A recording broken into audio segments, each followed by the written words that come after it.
sa vie, qu'il soit béni. Hier, nous étions en train de parler d'une maison qui rend faible.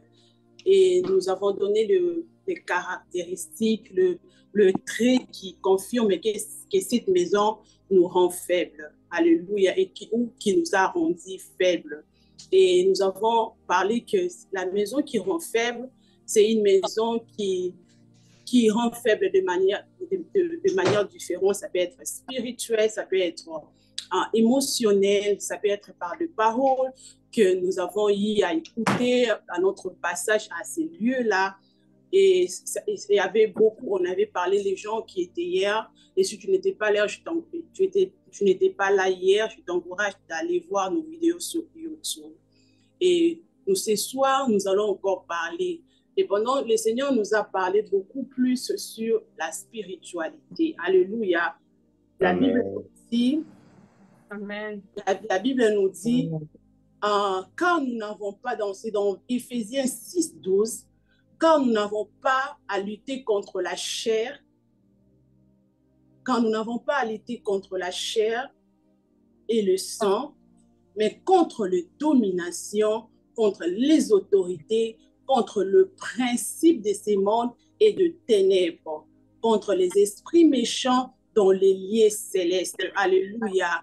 Et ce soir, nous beaucoup plus, comme nous ne luttons pas contre la chair et le sang, nous allons beaucoup plus épingler sur le maison qui rend faible de manière spirituelle. Alléluia. Amen. Nous n'ignorons pas les œuvres du diable. Alléluia. Nous n'allons pas parler beaucoup et nous allons prier après. Alléluia.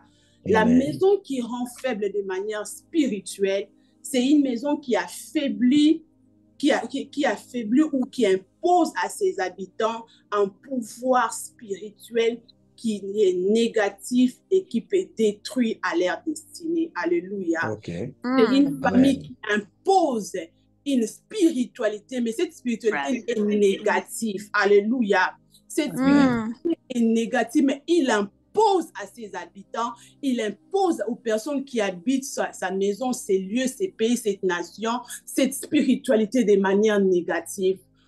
Nous qui venons du Congo, on a appris que le fait président Mobutu avait vendu le pays, tout un pays, au diable.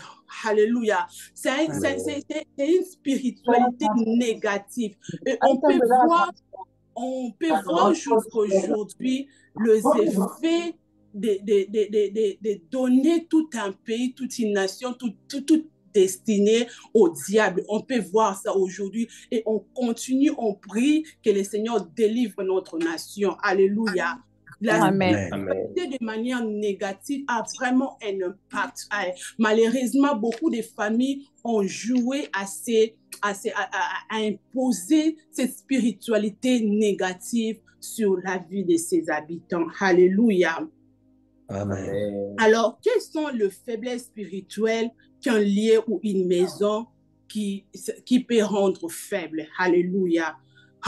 D'abord, nous allons voir qu'il y a des lois et des coutumes qui sont imposées, alléluia, qui affaiblissent. Des lois et des coutumes. Des lois et des coutumes. Nous allons lire un verset. Nous allons lire Genèse 29, verset 26. Nous allons lire Genèse 29.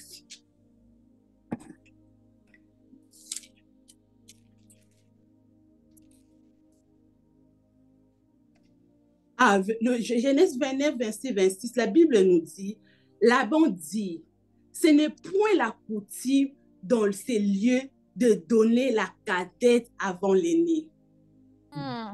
Laban dit, ce n'est point la coutume dans ces lieux de donner la cadette avant l'aîné. Qui a dit ça? C'était une loi, c'était un coutume qui a été imposé par Laban pour, alléluia, affaiblir Jacob. C'était une loi, c'était un coutume qui a été imposé pour changer les destinées.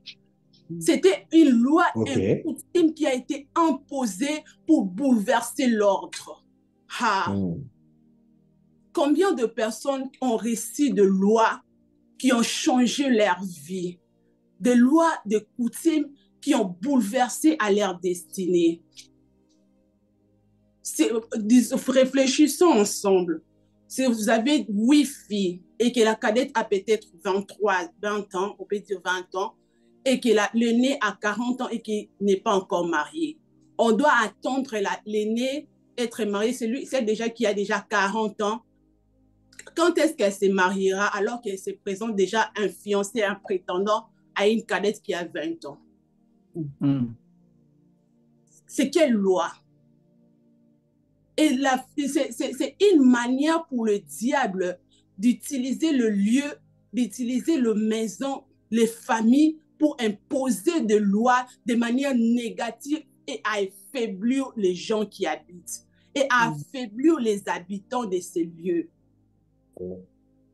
Il y a de ces lois bizarres.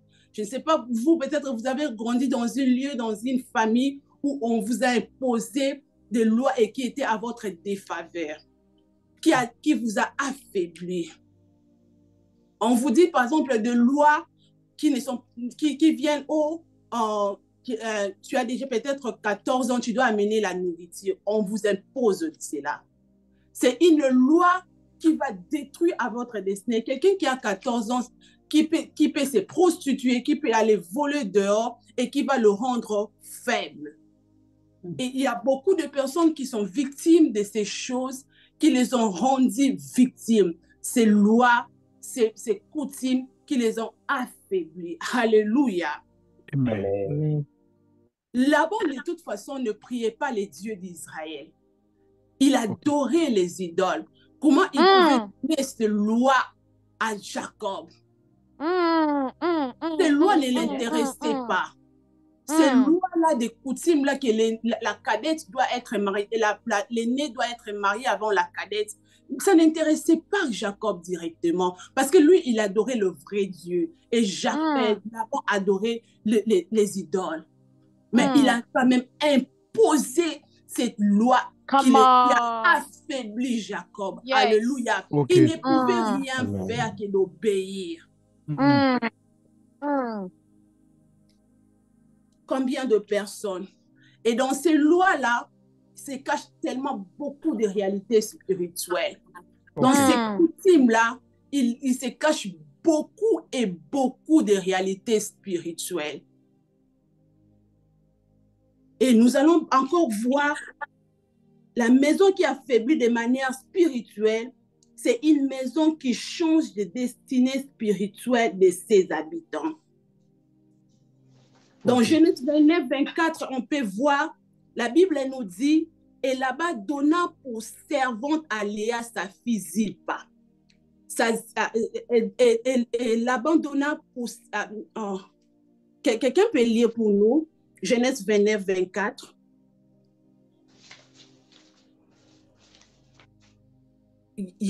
La Bible, je vais lire, et Laban donna pour servante à Léa sa fille Zilpa, sa servante.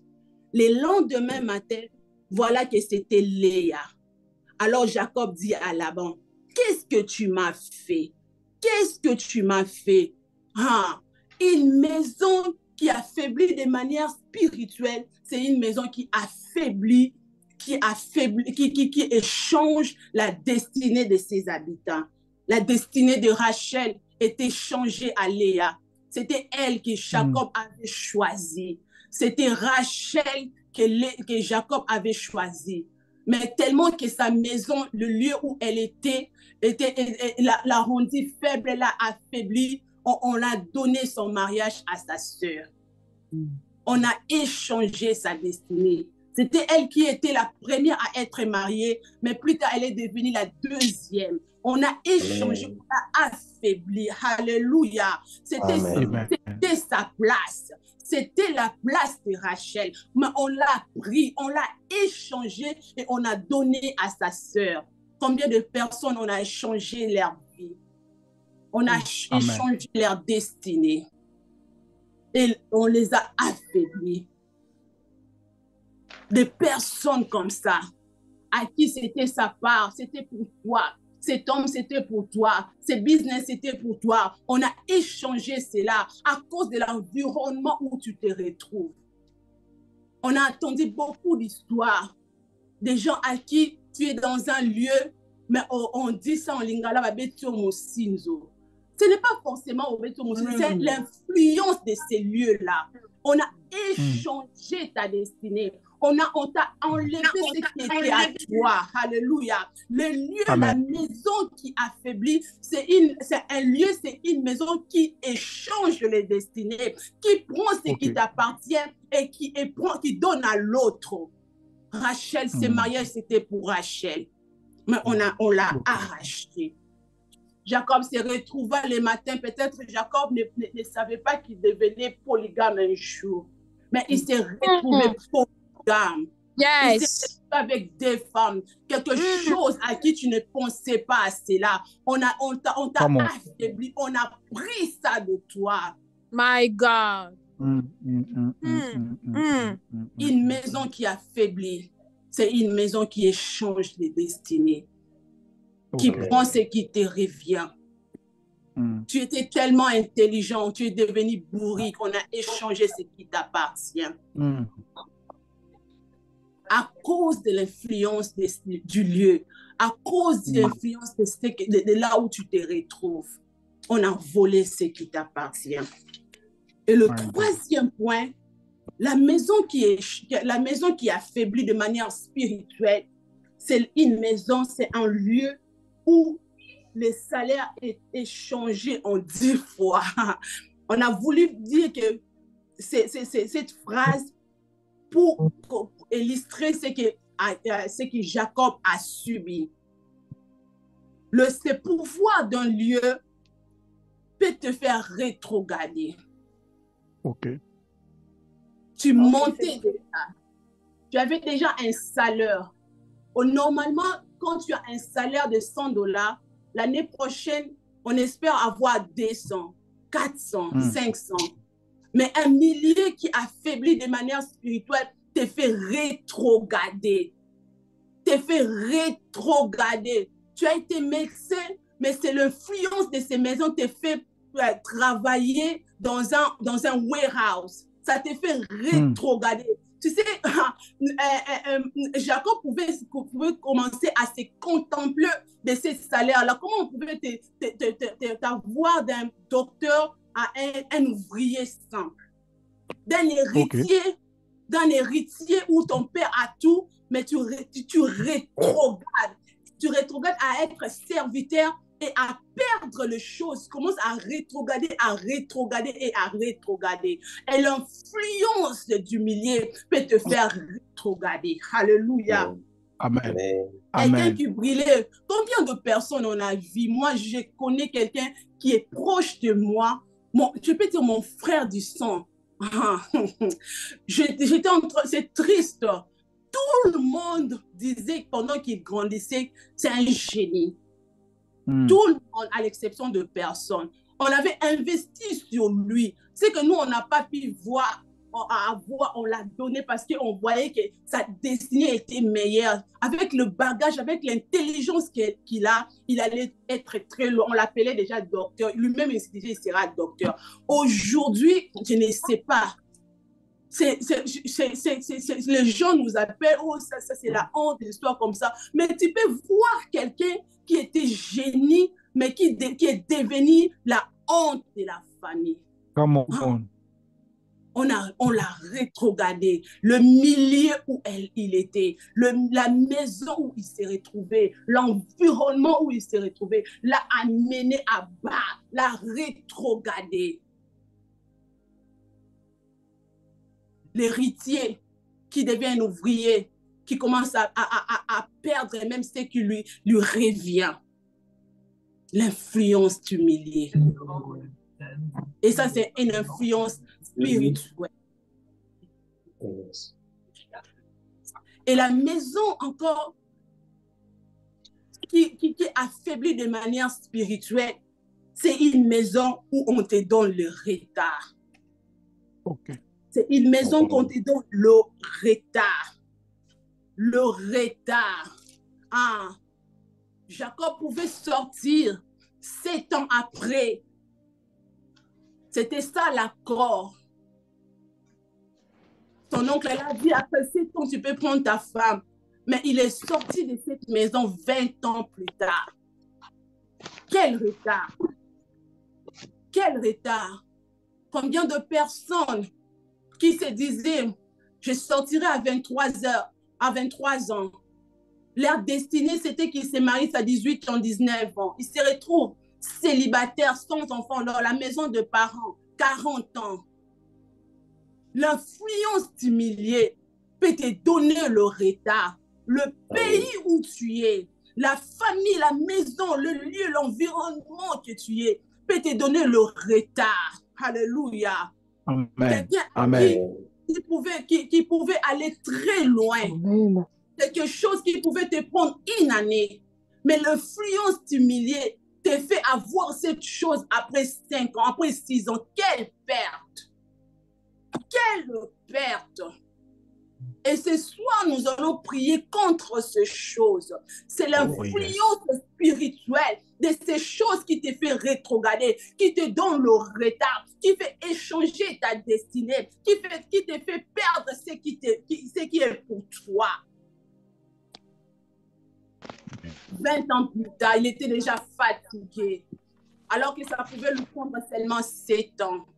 Ça pouvait lui prendre seulement 7 ans. Et je me dis, quel dot on doit payer à 7 ans? C'est beaucoup. Et combien de personnes ont réussi même de factures de dot? Tellement il y a beaucoup de choses dans la facture que ça retarde même le mariage. Ça, c'est une réalité spirituelle.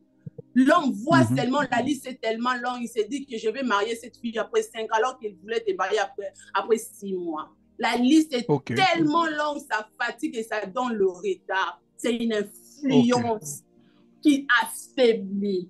C'est une influence spirituelle qui donne le retard, qui affaiblit. Ce retard, l'objectif seulement, c'est de t'affaiblir. C'est t'amener dans l'impudicité. C'est t'amener dans le célibat, de rester dans cet état.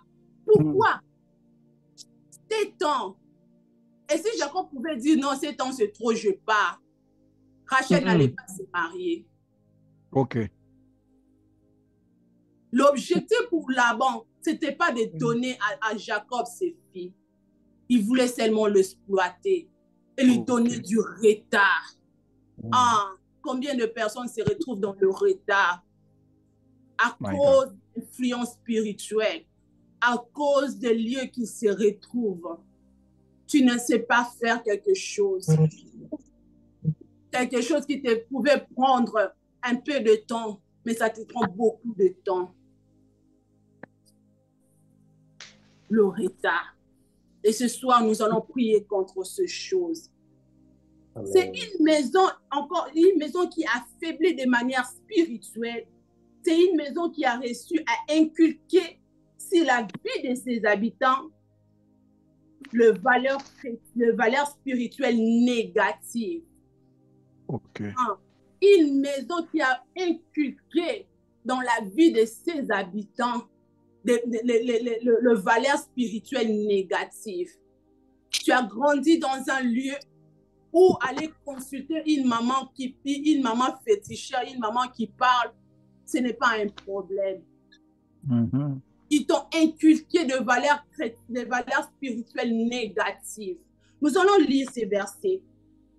Genèse 31.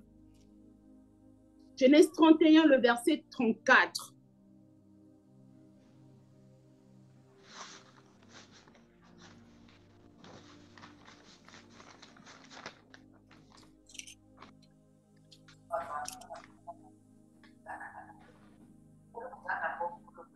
La Bible nous dit, Rachel avait pris les téraphines, les avait mis sous le bas du chameau et s'était assise dessus. Rachel a pris les idoles, les dieux de son père et il a caché cela.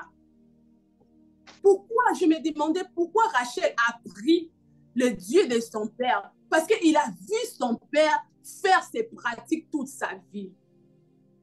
Elle ne pouvait pas sortir du pays de la maison de son père sans prendre ces choses parce que c'était aussi sa vie.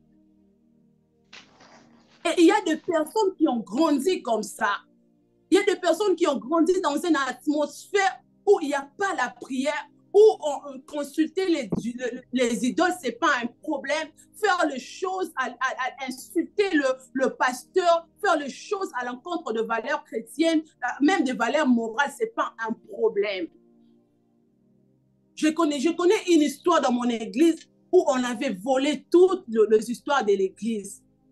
Et cette maman pasteur qui vient dire à notre maman pasteur, je connais quelqu'un, une maman qui peut vous dire là où on a les personnes qui ont volé vos histoires. Une femme d'un pasteur. Mais qui connaît déjà les mamans nganga? Qui connaît les mamans fétichères? C'est parce qu'elle a vécu cela. C'était sa vie. Mais même si elle est convertie, même si elle est mariée à un pasteur, elle peut continuer seulement à consulter les idoles, à consulter le féticheur. Parce que c'était ça sa vie, c'est ça sa vie. Combien de personnes, à moindre chose dans la maison, on doit voir quelqu'un, on connaît un nganga. Dans votre maison, vous connaissez les adresses des nganga, les gens qui lavent les gens qui donnent de la chance. Je connais quelqu'un, ce n'est pas vraiment de la magie, mais je fais seulement ça. Parce qu'ils ont grandi dans cette atmosphère-là. Ils les ont inculqué ces valeurs spirituelles négatives. Ils ne voient pas qu'il y a des inconvénients. Ils ne voient pas que c'est mal. Ils prient. Ils continuent de prier. Mais je connais même quelqu'un qui me disait, oh, la personne est aux États-Unis. Et la femme là, ne veut plus de lui. Et ce monsieur a appelé Kinshasa pour qu'on lui envoie des gris-gris à partir de Kinshasa pour qu'il envoûte la femme. Quelqu'un qui est aux États-Unis, mais qui peut déjà dire aux gens qui sont en Afrique de les envoyer les gris-gris. Parce que c'était ça, il a grandi comme ça. On les a inculqués que tu peux aller consulter le Dieu, tu peux aller consulter les idoles, tu peux aller consulter le féticheur. Et une maison qui a affaibli, c'est une maison qu'on n'a pas appris à ses enfants, à ses habitants, comment adorer Dieu, le véritable. Mais on les a inculqués les valeurs spirituelles qui sont négatives. C'est pour cela qu'ils ne voient pas le mal. Aller consulter les dieux, aller consulter les idoles. C'est pour cela Rachel pouvait prendre les dieux de son père, ne sachant pas à qui il s'est marié. Ne sachant pas à qui il s'est marié. C'est celui qui adore les dieux véritables. Mais elle a quand même pris. Elle a vu ça toute sa vie. Elle a vu son père adorer les idoles. Et ce soir, nous allons prier que le Seigneur nous rapproche de lui. Et que nous, dans nos maisons, dans le lieu où nous sommes, que nous adorons un seul Dieu. Nous allons prier ce soir. Nous allons prier pour les destinées qui sont échangées. Nous allons prier ce soir pour le retard, dans le millier qui donne le retard. Nous allons prier pour le millier qui rétrograde. Nous allons prier que ces milliers qui rétrogradent n'auront plus d'effet sur nous. Quand tu te retrouves dans un milieu, tu vas avancer. Et l'influence qui rétrograde n'aura pas le dessus sur toi et sur ta maison au nom de Jésus. Parce que Timothée, vous avez la parole, nous allons prier. Alléluia. Est-ce qu'il y a quelqu'un qui peut dire gloire au Seigneur? Gloire au Seigneur. Est-ce qu'il y a quelqu'un d'abord qui peut ouvrir son micro et dire gloire au Seigneur? Gloire au Seigneur.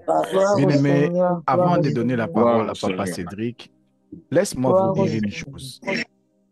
Bien-aimé, une maison qui affaiblit va vous empêcher d'avoir une vie chrétienne qui émerge. Jamais une maison qui affaiblit ne peut pas vous permettre d'avoir une vie chrétienne épanouie, qui est en train d'être épanouie. Jamais. Vous aurez des difficultés. Bien-aimé, si tu veux comprendre cet enseignement sur une maison qui rend faible, va seulement dans cette maison qui rend faible. Essaye de prier même pendant 10 minutes si tu seras concentré. Je vous donne cet exercice très simple. Va seulement dans cette maison-là. Va. Va même rassembler même les gens de la maison. Va seulement rassembler seulement les gens de la maison si tu sauras. Je vous assure. Va seulement dans la maison qui rend faible. Avec ton feu. Avec ton petit feu. Amen.